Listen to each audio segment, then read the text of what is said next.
Today, I'm excited to talk to you about the once in a lifetime, unprecedented opportunity that Pennsylvanians have to help restore and protect the lands you walk and the waters you wade, but only if our state legislators hear from people just like you. Pennsylvanians enjoy a rich and diverse heritage of outdoor opportunities, from fishing and hiking to hunting and wildlife watching. The lands and waters that make up that heritage support the health, well being, and quality of life of our communities, our families, and our farms. With over 85,500 miles of rivers and streams, Pennsylvania is one of the most water rich states in the nation. In fact, nearly everyone of the over 14 million residents in the state of Pennsylvania are no more than a few miles away from the nearest creek. Unfortunately, according to scientific assessments by the Pennsylvania Department of Environmental Protection, Pennsylvania is also home to 27,886 miles of rivers and streams that do not meet water quality standards because of pollution. That's about 33%, or 1/3, of all the rivers and streams in the state. The leading identified source of stream impairment is acid mine drainage, an unfortunate legacy of our coal mining past. Highly acidic groundwater discharges into streams, causing the death of aquatic organisms and carrying with it toxic heavy metals like iron, which forms yellow boy precipitate, as well as aluminum and manganese. According to the draft 2022 report by the Department of Environmental Protection, acid mine drainage pollutes 7,356 miles of streams in the state. Certain agricultural activities, such as the removal of streamside vegetation, unmanaged livestock access to a stream, and the over or misapplication of chemical fertilizers and manure, represents the second leading source of stream impairment in Pennsylvania, impairing 6,430 miles. Urban and suburban stormwater runoff from old and new development construction is the third leading cause of stream pollution and impairment in the state. Collectively, polluted stormwater runoff from roads, parking lots, subdivisions, and strip malls impairs 5,522 stream miles in Pennsylvania. All lined up, those 27,886 miles of polluted rivers and streams are nearly 3,000 miles longer than the entire circumference of the Earth. But there are rays of hope on the horizon. Many boots on the ground, like conservation districts, watershed groups, and land trusts, community organizations, farmers, and residents across the Commonwealth are working hard each and every day to restore and protect the land and water in Pennsylvania.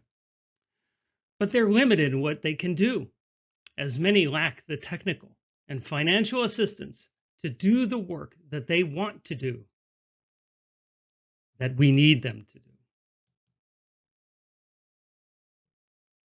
Right now, our state legislators are considering a proposal to establish the Pennsylvania Clean Streams Fund, a once-in-a-lifetime opportunity to support Pennsylvania's family farmers and communities across the state by investing $250 million of the state's remaining federal American Rescue Plan funding towards addressing the top 3 sources of stream impairment in the state.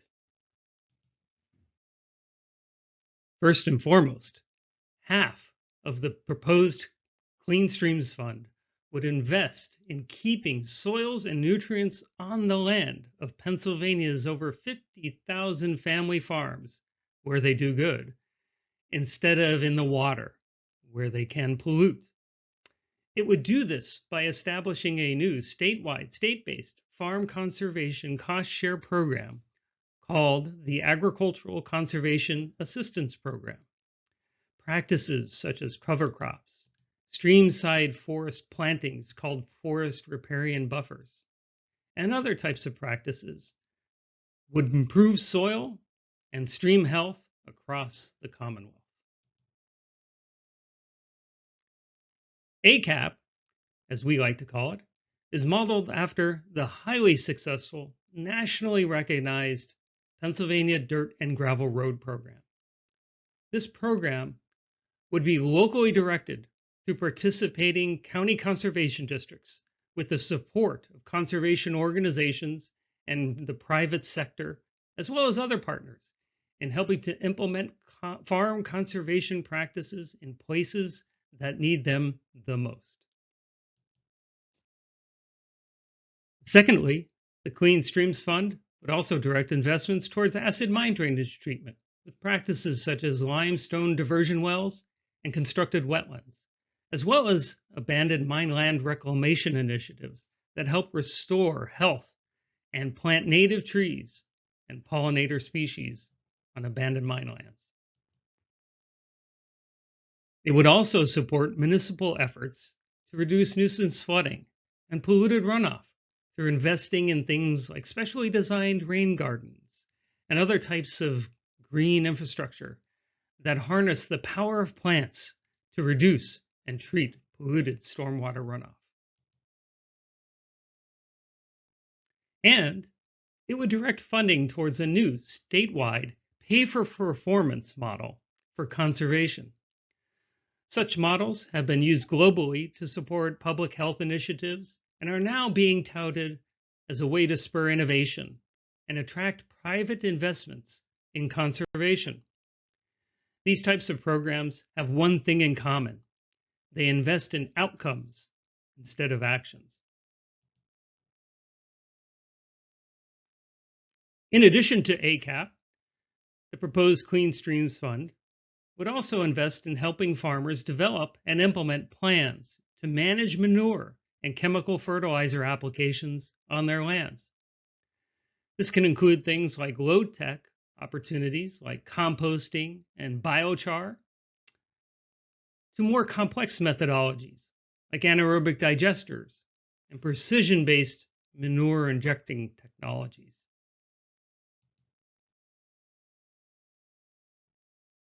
And as we like to say, clean water grows on trees, and that includes in our urban and suburban areas.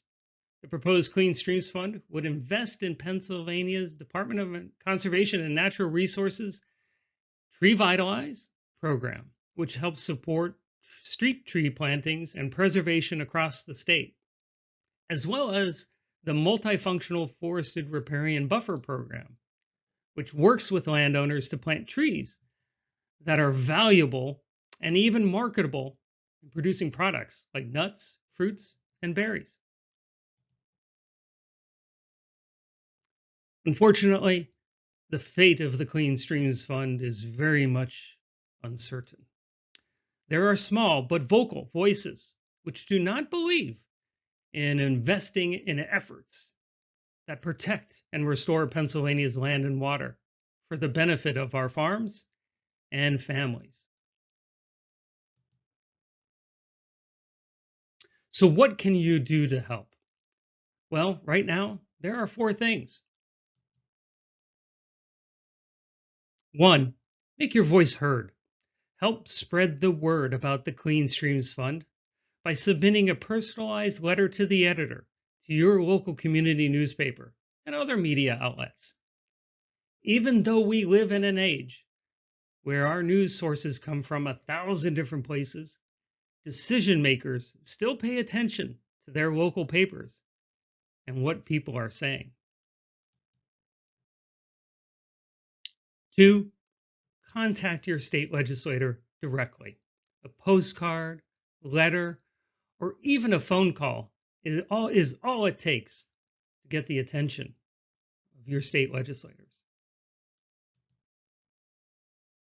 Third, help us get the word out by sharing our materials. If you belong to a civic organization, outdoor club, or any type of organization, we can provide you with materials to share with the leadership and members. Materials that even don't have our logo on them so that you can make them your own. But we'd also be happy to give a short presentation about the Clean Streams Fund to those organizations and their members as well, or even help you give one. And fourth, you can fill out and share our action alert. Your message will then be sent directly to your state legislators. Now, I know a lot of this can be scary to some people, but don't hit the panic button just yet. We're here to help. If you have any questions, need any additional information, or just want to touch base, feel free to contact me, Harry Campbell, at my email and phone number shown on the slide here. So let's give back to the lands you walk and the waters you wade. Please join us in helping make ACAP and the Clean Streams Fund a reality for all Pennsylvania.